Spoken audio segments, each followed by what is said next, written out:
Okay, so a set of all possible outcomes of an event is called sample space, usually represented as S with curly braces. So, dun sa example natin na coins na tinos kanina, dun sa first video natin, the sample space of all outcomes S is 2. Dalawa lang. That is the head and the tail. Okay? So, dalawa lang yung sample space natin.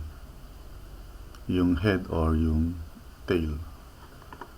And dun sa die naman, the sample space is 6. Yung number 1, 2, 3, 4, 5, at 6 na face nila.